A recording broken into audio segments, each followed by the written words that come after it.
بسم الله الرحمن الرحيم السلام عليكم ورحمة الله وبركاته ما سوى كالينا إن بوكا أما كتاب كلي هذا كوني سؤال بقول إستيتني أفر كتاب كم حقرين اللي هذا جورج أورويل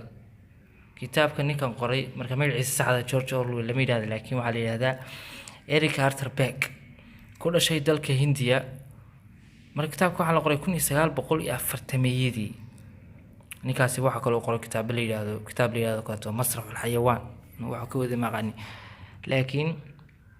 ruanti horta waa kitaabku inuu waa kitaab sheekooyin iyo riwaayad qosol meelan ay ku jirto marka si loo eego waa riwaayad ka hadlaysa xukun diktatoriyad ah Allahumma salli ala sayyidina Muhammad xukunka diktatoriyad ah riwaayada ka hadlaysa marka xukun caadi ma wax laga yaabin ka hadlaysa riwaayadu kulli waxaan maleeyaa waxaan dhageystay riwaayadaha iyo barnaamijka riwaayadaha wax ku saabsan markaan aan fiiriyay riwaayad ka qosol badan weligeey ma arag sababta dawladeedu dawlad caadi ah ma dawlad asooran kartid dawladda jini qabtay ama dawlad caadi ah ilaahay baan garanay marka dawladda ninkani wuxuu yiri waxaan dhici doonto 1984 dawlad malaha la yiraahdo Oceania ay ka meel weligeey ka dhacay ma garanay dawladda samaystay wajibkiisa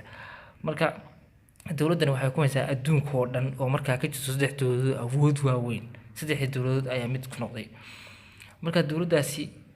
dawlad caadi ah ma dawlad caalamka oo dhan ka talinaysa way oo dadkeeda u qaybinaysa saddex qaybood saddex dabaqood bay ka dhigaysaa lagu leeyahay 2% qayb ah oo macnaha 2% dadku waxay noqonayaan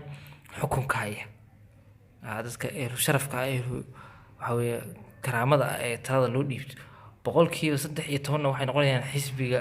banaanka xisbiga leeyahay 1% qaybta saddexaad waxa ka dhigay 85% dadku inay faqiir iyo dad gaajaysan iyo cilmi lahayn oo jaahiliin iska noqdaan marka dawladdaasi dawlad laga yaabay marka wuxuu yiri dawladdani waxa ay leedahay hal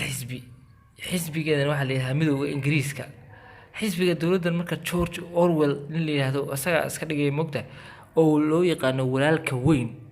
walaalka weyn xisbiga ninka madaxda u ah walaalka weyn baa marka xisbiga ka taliya xisbigaasna waa xisbi kaliya darisa xitaa lama ogola lagu leeyahay doqsigu hadii uu rabo inuu kaco aduula amar la'aanta walaalka weyn ma kici karo walaalka weyn fasax laga soo qaata a'uudu billahi waliga dawladda kala mar kaligistaris waa dhaafin kara caadi ma waxyaalaha siyaasadda istiraatiijiyadiisu ku dhisan tahay waxa kamid ah lagu leeyahay dagaalku waa nabad dagaal baa nabad keenay waa gartay xorriyaduna waa adoonsi xorriyadii baa adoonsi noqotay okay